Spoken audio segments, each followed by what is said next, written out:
புலன் விசாரணை.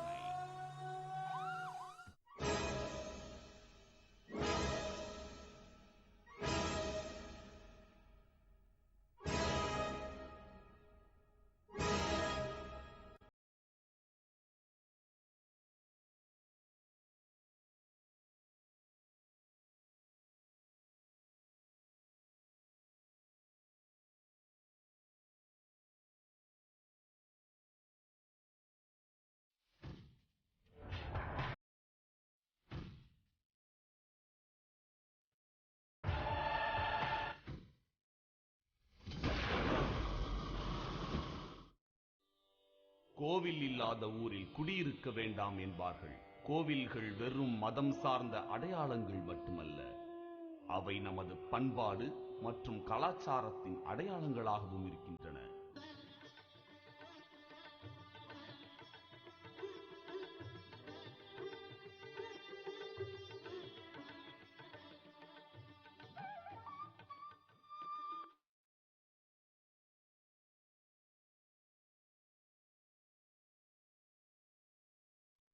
அதை தாண்டி கோவில்களில் நடைபெறும் திருவிழாக்கள் மக்களிடையே ஒற்றுமை உணர்வை வளர்க்கின்றன.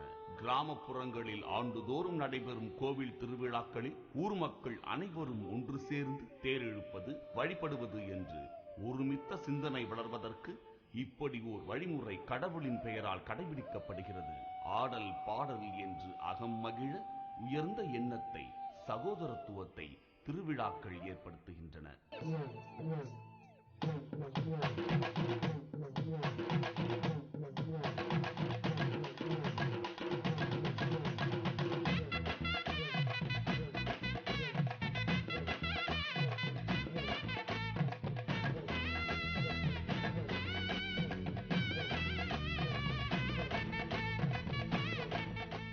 ராட்டினம், பலூன் என்று குழந்தைகள் குதூகலிக்கவும் கோவில் திருவிழாக்களில் ஏராளமாக இருக்கின்றன.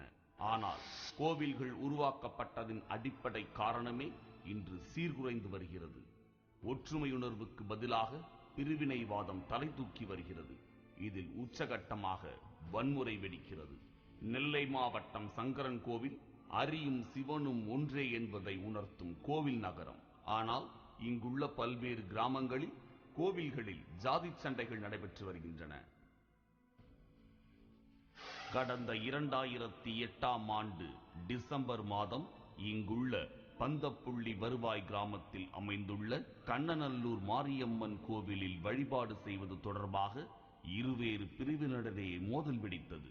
மாரியம்மன் கோவிலில் வழிபாடு நடத்த அனுமதிக்க வேண்டும் என்று தாழ்த்தப்பட்ட சமூகத்தைச் சேர்ந்தவர்கள் போர்க்கொடி தூக்க, அதற்கு எதிர்நிலையில் மற்ற சமூகத்தினர் நின்றனர். எதிர்ப்பை மீறி கோவிலுக்குள் நுழைந்த தாழ்த்தப்பட்ட சமூகத்து பெண்ணை எதிரணியினர் கடுமையாக தாக்கியதாக கூறப்படுகிறது. இதனால் கொதிப்படைந்தவர்கள் போராட்டத்தில் ஈடுபட்டனர். பால்முகம் மாறாத குழந்தைகளின் கைகளில் எல்லாம் மரக்கட்டை ஆயுதங்கள் முளைத்திருக்க பெரும் போராட்டம் வெடித்தது.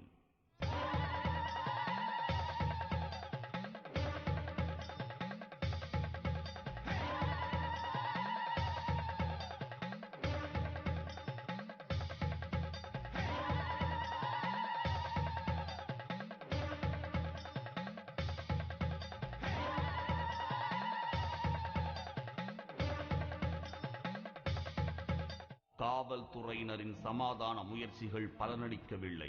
மாறாக காவல்துறை வாகனம் முற்றுகையிடப்பட்டது.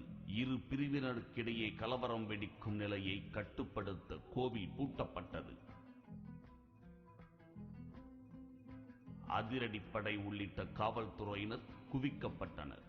அதே நேரத்தில் கோவிலில் வழிபடும் உரிமை கேட்டு தாழ்த்தப்பட்ட சமூகத்து மக்கள் நூதன போராட்டத்தில் ஈடுபட்டனர். தங்களது குடியிருப்புகளை காலி செய்துவிட்டு ஆடு மாடுகளோடு அவர்கள் மலையடிவாரத்தில் தஞ்சமடைந்தனர்.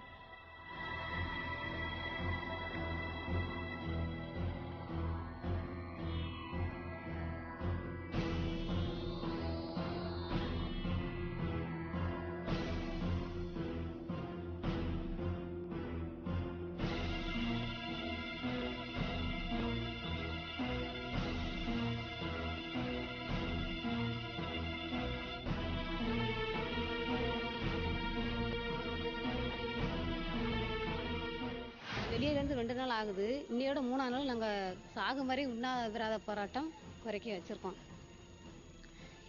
3 நாள் இந்நாள் வரைக்கும் எங்களுக்கு எந்த விதமான அதிகாரம் அரசு அதிகாரம் எதுவுமே எங்களுக்கு கேட்கல, எந்த நடவடிக்கையுமே எடுக்கலை. யாருமே எங்களுக்கு பதில் கூட சொல்லலை. நாங்கள் இன்னும் எங்கள் குழந்தை குட்டிகளோட இன்னும் சாப்பிடாம செய்யாமல் இருக்கோம். இந்த நடவடிக்கை எங்களுக்கு அரசு தீவிரமாக இதில் முன்னிறங்கி எங்களுக்கு உதவி செய்யணும். எங்களுக்கு ஒரு தீர்ப்பு தெரியாத வரைக்கும் நாங்கள் இங்கேயே கிடந்து அடிச்சிடும். எங்கள் குழந்தையெல்லாம் பரிதாபமாக பார்த்த கண்டாங்க. பிரச்சனையின் தீவிரத்தை அறிந்த தமிழக அரசு கோவிலை திறந்து இரு பிரிவினரும் வழிபட உத்தரவிட்டது. ஆனால் கோவில் பூசாரி சாவியை எடுத்துக்கொண்டு தலைமறைவானார். பூட்டு உடைக்கப்பட்டது. கோவிலுக்குள் சென்ற தலித் மக்கள் வழிபாடு செய்தனர்.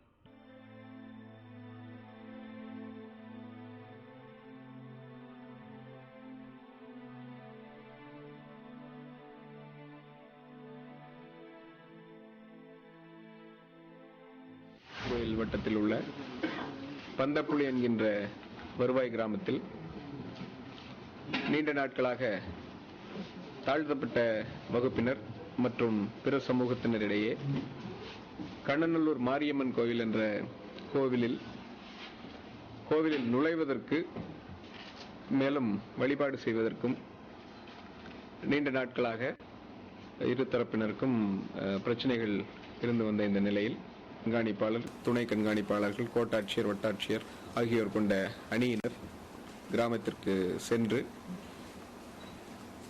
தாழ்த்தப்பட்ட வகுப்பினரை இந்த கோவிலுக்குள், அதாவது ஆண்கள் மற்றும் பெண்கள் ஆகியோர் கோயிலுக்குள் நுழைந்து அமைதியாக வழிபாடு செய்தனர். சமூக நீதியினை நிலைநாட்டும் வகையிலே, அரசினுடைய கொள்கையினை நிலைநாட்டும் வகையிலே செய்யப்படுகின்ற இதுபோன்ற செயல்களுக்கு விரோதமாக செயல்படுவோர் மீது சட்டப்படி என்ன நடவடிக்கை எடுக்க வேண்டுமோ அவை அனைத்தையும் எடுப்பதற்கு அரசின் சார்பில் மாவட்ட நிர்வாகம் தயாராக இருக்கிறது என்பதையும் தெரிவித்துக் கொள்கின்றேன். இதற்கு எதிர்ப்பு தெரிவித்த மற்ற பிரிவு மக்கள் தங்கள் வீடுகளுக்கு மேலே கருப்பு கொடியேற்றினர். குழந்தைகள் கையிலெல்லாம் உழைத்த கருப்பு கொடி காற்றில் ஆடியது. காளிச்சாத்தான் ஊராட்சி மன்றத்திற்கு உட்பட்ட இந்த கோவிலில் தற்போது தலித் மக்கள் மட்டுமே வழிபாடு செய்கின்றனர். மற்ற சமூகத்தவர்கள் இந்த கோவிலில் வந்து வழிபடுவதில்லை. காலங்காலமாக தாங்கள் வழிபட்டு வந்த கோவிலை தலித் மக்கள் அபகரித்துக் கொண்டதாக இவர்கள் ஆதங்கப்படுகிறார்கள். இதன் தொடர்ச்சியாக அவ்வப்போது இரு பிரிவினருக்கும் இடையே மோதல் போக்கும் தலை காட்டுகிறது. மாவட்ட நிர்வாகத்தின் கடுமையான எச்சரிக்கை பெருங்கலவரத்தை கட்டுப்படுத்தி வைத்திருக்கிறது. இந்நிலையில் சங்கரன் கோவில் வட்டத்திற்குட்பட்ட செந்தட்டி என்ற கிராமத்தில் ஜாதி மோதலின் உச்சகட்டம் நடந்திருக்கிறது. இதில் 2 பேர் கொடூரமாக கொல்லப்பட்ட சம்பவம் நெல்லை சீமையை உலுக்கி எடுத்திருக்கிறது.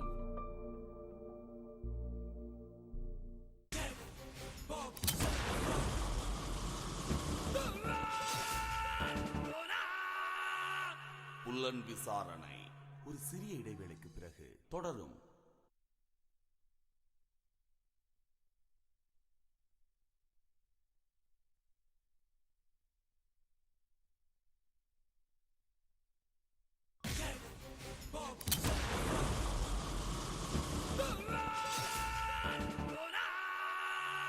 புலன் விசாரணை தொடர்கிறது.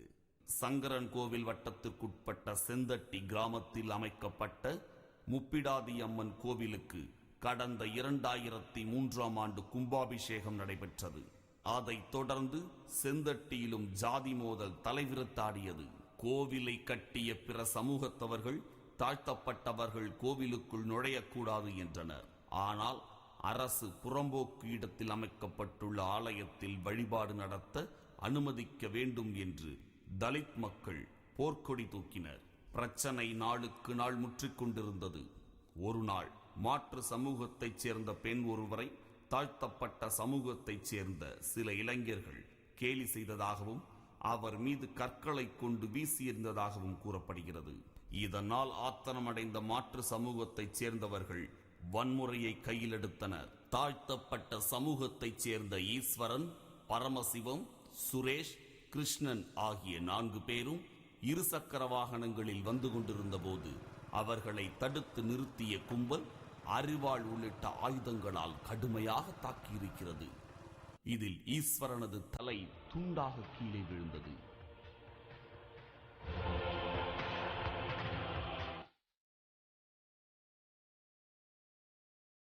பரமசிவமும் படுகொலை செய்யப்பட்டார். பாடியை ஒரு பாடியை தேடி கிடக்கும், இன்னொரு பாடியை காங்கல் நாங்கள் தேடுதோம். அந்த பாடியை காங்கல் நாங்கள் சுற்றி முழுக்க 1 கிலோமீட்டர் சுற்றி போகிறோம். போன அது வருது, இத்தனை கிலோமீட்டருக்கு இங்கிட்டு ஒரு பாலம் கிடக்கு. பாலத்துக்கு நேரம் வடக்கு போய் 200 அடிக்கு அந்த பக்கம் கிடக்கு. அந்த பக்கம் அதிகம் பாடி கிடக்கு, மொட்டை பாடி தான் கிடக்கு. தலை வந்து அதுக்கு 50 அடி அந்த தள்ளி கிடக்குன்னு அங்கேருந்து போன அதிகாரிக்கு வருது.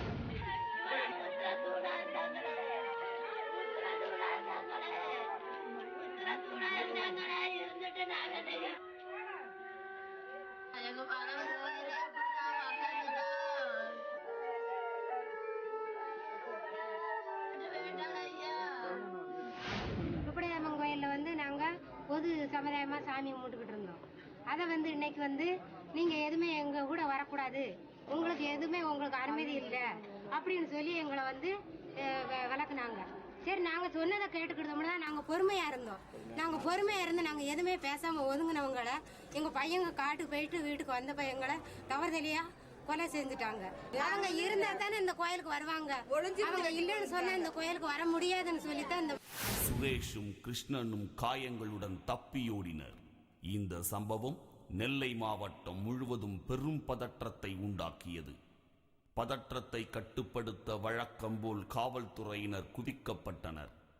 மருத்துவமனையில் பிரேத பரிசோதனை செய்யப்பட்ட ஈஸ்வரன் மற்றும் பரமசிவனின் உடல்களை வாங்க மறுத்த அவரது உறவினர்கள் மற்றும் அந்த சமூகத்தை சார்ந்த மக்கள் கண்டன பேரணி நடத்தினர்.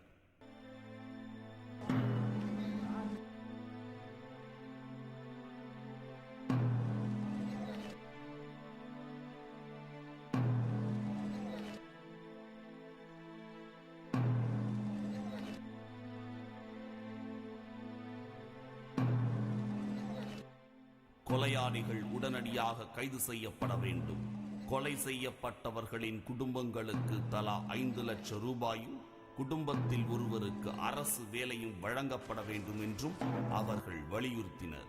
இந்த கொலை வழக்கு தொடர்பாக 16 பேர் மீது வழக்கு பதிவு செய்த சங்கரன் கோவில் காவல்துறையினர் 6 பேரை கைது செய்துள்ளனர்.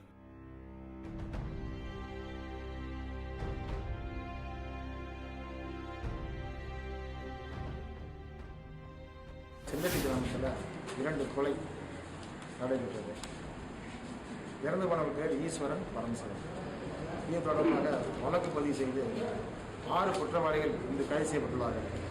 இது கைது செய்யப்பட்ட 6 குற்றவாளிகள் முதல் குற்றவாளி கள்ளமாண்டான், 2ஆம் குற்றவாளி கோட்டைசாமி, இவர்கள் உட்பட மற்றும் 4 பேர்கள் கைது செய்துள்ளோம். மேற்கொண்டு 10 நபர்கள் விரைவில் கைது செய்வோம். இந்த பகுதியில் போதுமான போலீஸ் பாதுகாப்பு போடப்பட்டுள்ளது. இதனிடையே மாற்று சமூகத்தை சேர்ந்தவர்களின் வீடுகளிலெல்லாம் தற்போது பெண்கள் மட்டுமே இருக்கின்றனர். கைது நடவடிக்கைக்கு பயந்து ஆண்கள் தலைமறைவாகிவிட்டனர். இப்போ உங்களுக்கு வேற ஏதாவது போலீஸ் பிரச்சனை ஏதாவது இருக்கு?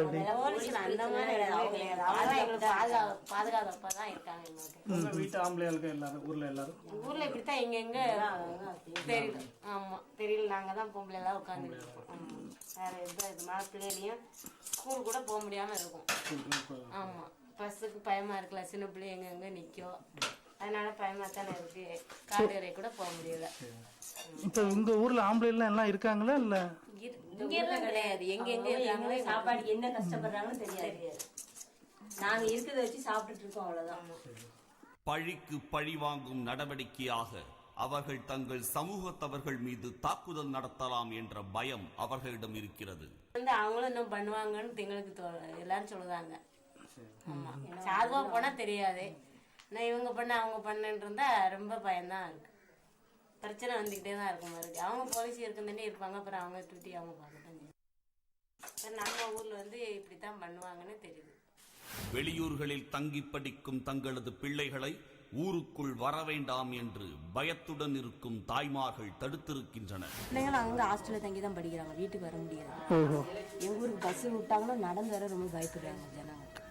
இப்போ சின்ன பையனா வந்தானா கேட்டுக்கிட்டு வாங்க, 1 மணி நேரம் பர்மிஷன்னாலும் பரவாயில்ல, படிப்பு பண்ணாலும் பரவாயில்ல, டவுன் பஸ்ஸை பிடிச்சி வந்துருன்னு தான் சொல்லி அனுப்பிச்சிருக்கோம். இப்போ பஸ் ஓடுதாங்க? பஸ் இந்த குறிப்பிட்ட நேரத்தில் தான் இருக்கும், அதை விட்டுட்டா நடந்து வரணும் பிள்ளைங்க. இவ்வளோ நாள் அப்படி தான் நடந்துட்டு வந்தாங்க, தலார வரைக்கும் நடந்து வருவாங்க. இப்போ நடக்க பயப்படுறாங்க. ஒத்தையில கித்தல நடக்கிறது கஷ்டமாக தானே இருக்குது. நம்ம பிள்ளைங்க வெளியே போய் வீட்டுக்கு வர்றது எங்களுக்கு பயமாக இருக்குது. இப்போ ஸ்கூல் எல்லாமே போகிறாங்களா? அப்படி போகிறாங்க, ஆனால் இங்கே வர முடியாது. அங்கங்கே சொந்தக்காரங்க வீட்டில் தங்கி படிக்கிறாங்க. பெரிய பிள்ளைங்களாம் வீட்டில் வர முடியாது, சின்ன பசங்களாம் வீட்டுக்கு வந்துடுறாங்க. இது ஒரு புறம் இருக்க, தாழ்த்தப்பட்ட சமூகத்தைச் சேர்ந்தவர்கள் ஊருக்குள் குடியிருக்க பயந்து சமூக நலக்கூடத்தில் தங்கியிருக்கின்றனர்.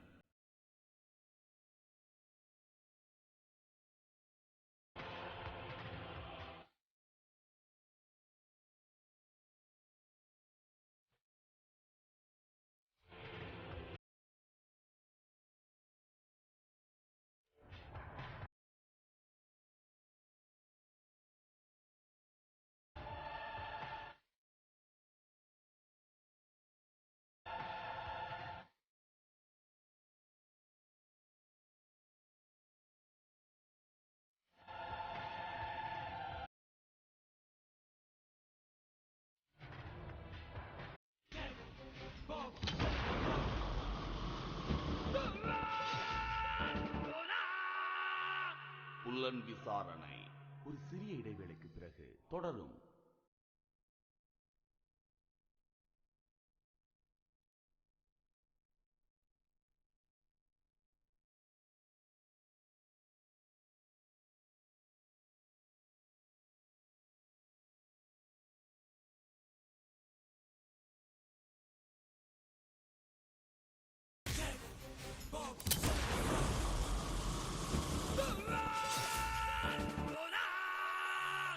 புலன் விசாரணை தொடர்கிறது. இவ்வளவு பிரச்சனைகளுக்கு காரணமான அந்த கோவிலில் வழிபடும் உரிமை தங்களுக்கு வேண்டாம் என்றும், கோவிலை இடித்து தரைமட்டமாக்கிவிட்டு பயமின்றி அந்த பகுதியில் நடந்து செல்ல வழிவகை செய்ய வேண்டும் என்று இவர்கள் கோரிக்கை விடுக்கின்றனர். எங்களுக்கு வந்து கோயில் இன்னுமே எங்களுக்கு தேவையில்லை, அந்த கோயிலை வந்து எங்களுக்கு தேவையில்லை. ஆவடியான கோயிலோட நீங்க கோயில் சிலையை எடுத்துக்கொண்டு வச்சு அந்த மட்டமே நீங்க பண்ணத்தான் செய்யணும். இன்னமும் கோயில் இருந்தா நான் தண்டி போக முடியாது அந்த இடத்துல. ஆமா, ஆமா, அந்த கோயில் இருந்துச்சு அப்படின்னு சொன்னா அந்த பழையபடி இருக்கப்பட்ட பிள்ளைகளுக்கு வந்து இடந்தல் தான். என்னைக்கு இருந்தாலும் எங்களால வாழ முடியாது, அந்த கோயிலை நம்பி எங்களால வாழ முடியாது.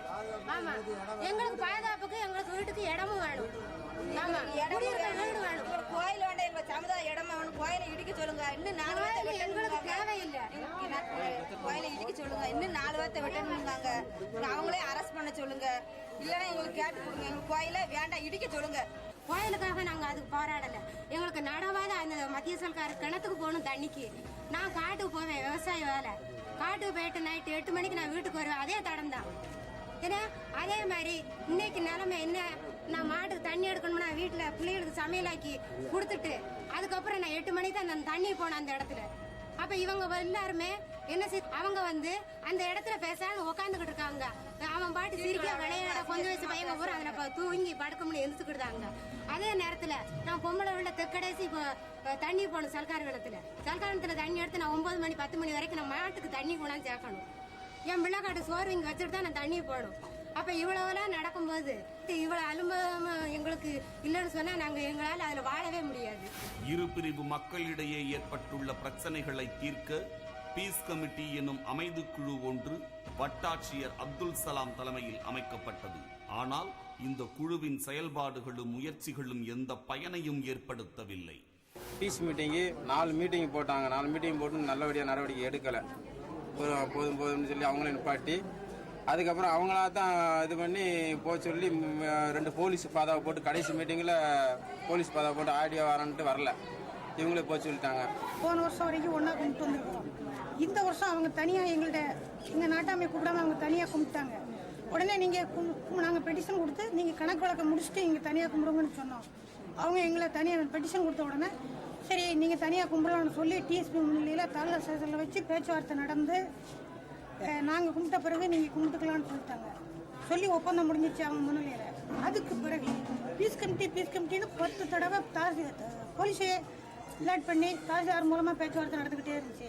கோயில் இருக்கிற இடம் வந்து 1210 நத்தம் பெரம்போக்கு இடம், அரசுக்கு சொந்தமான இடம். அது எந்த சமுதாயத்துக்கும் பாதிக்கப்பட்ட இருக்காடம் எதுவும் கிடையாது. பிரச்சனை இருந்துச்சுன்னா கோயிலை பூட்டியிருக்கலாம், அல்லது போன வரைக்கும் அரசு அதிகாரிகளின் பாதுகாப்புடன் போன வருட கோயில் பொங்கல் வரை 3 சமுதாயமே கும்பிட்டுருக்கிறோம். அவங்க நாட்டாமையும் நம்ம நாட்டாமையும் கையெழுத்தாகிவிட்டது. திரும்ப பீஸ் கமிட்டிக்கு அவசியமே இல்லை. ஒரு தேதி அவங்க சாமி கும்பிட்ட பிறகு நமக்கு அனுமதி கொடுத்திருக்கலாம். இது காவல்துறையினுடைய தாமதம். திரும்ப ஒப்பந்தமே முடிந்த பிறகு பீஸ் கமிட்டிக்கு தேவையற்றது. ஒப்பந்தம் முடிந்த முதல் பேச்சுவார்த்தைக்கு பிறகு 10-11 தடவை சமாதான கூட்டம் என்று தேவையற்ற பேச்சுவார்த்தை நேரடி பார்வையிடுகிறோம். அரசாங்க இடத்தில் 1210 நத்தம் பரம்போக்கு இடம் என்று தெரிந்து ரெக்கார்டும் வாங்கி கொண்டு அறநிலைத்துறை வந்து நேரடியாக பார்வையிட்டும் மீண்டும் எங்களை உள்ளே விட மறுக்கிறார்கள் என்றால் இதற்கு காரணம் யார்? இந்த 2 கிராமங்கள் மட்டுமின்றி தமிழகத்தின் பல்வேறு கிராமங்களிலும் இது போன்ற அவல நிலை அதிகரித்துக் கொண்டே இருக்கிறது. இன்றைய சூழ்நிலைதான் இப்படி என்றால் அடுத்த தலைமுறைகளின் கைகளில் கூட உருட்டுக்கட்டைகளும் கருப்பு கொடிகளும் திணிக்கப்படுகின்றன.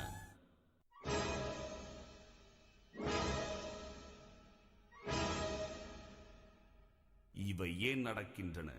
இவற்றால் நமக்கோ நம் சமூகத்திற்கோ என்ன பயன் என்ற கேள்விகள் எழும்போது கிடைக்கும் விடைகள் அற்பமாகவே இருக்கின்றன. ஒன்றுபட்டால் உண்டு வாழ்வு, நம்மில் ஒற்றுமை நீங்கினால் அனைவருக்கும் தாழ்வு.